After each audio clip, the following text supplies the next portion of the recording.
We got to talk about demand generation being misrepresented by marketers at the executive level. A lot of people are struggling with not being able to communicate the essence of what they're doing when it comes to demand generation and building brand for a technology company. And this is less of a problem when times are good, but when times are tougher, like right now, and you've got to account for every penny that you're spending, it becomes a problem. And I see that this isn't generally a communications problem, because a lot of people frame this as a problem that is about communications. And if they just reason well enough and they intellectually transfer what they have inside their minds, then all will be good and they will be understood. But that's not how it really works, because most of the time what it comes down to is appropriate mental framing or the lack of mental frames, because they have different concepts, different frames of thinking in their minds. And explaining something this complex and getting buy-in is not just a matter of using the right words and to help them intellectually understand what we're saying, because that's usually not enough. If you want to break through in communicating these things,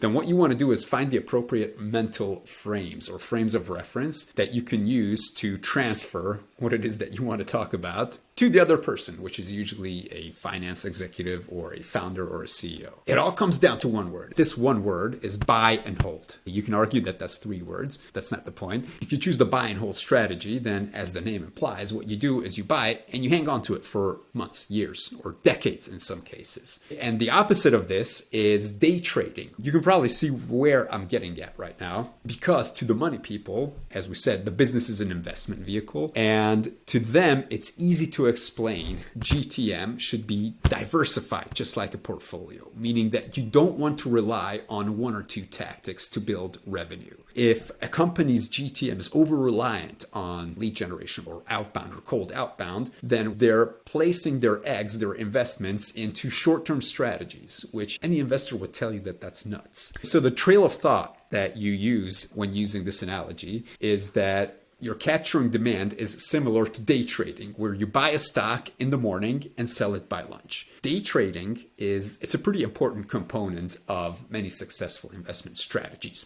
But over-indexing on day trading or any short-term tactic in any environment is risky. And if you think about it, no sane money person in the world would advise you to do it, because you need stabilizing and long-term components in your portfolio. You need assets that will pay exponential and compounding dividends in the long run, because that's what you want to do with your investment portfolio. You keep on investing according to your strategy, regardless of the current weather. That's the principle of consistency. And it goes together with buy and hold if you think about it. So it's not like you have a strategy, you buy a bunch of long-term assets, and then the market changes and then you frantically sell. Because that's a recipe for disaster, as any investment person will tell you that. Yet, this is the same thing that is happening when companies are on a good path to building brand and creating demand. And then the market goes crap. They suddenly need money. Pipeline goes down and they start frantically generating leads and abandoning all of their long-term plays in favor of short-term ones. In general, you really should be making adjustments to your investment portfolio and your GTM tactics on an ongoing basis. But one thing that you never want to do is you'd never want to stop depositing into long-term funds when the markets are down or when their prices drop.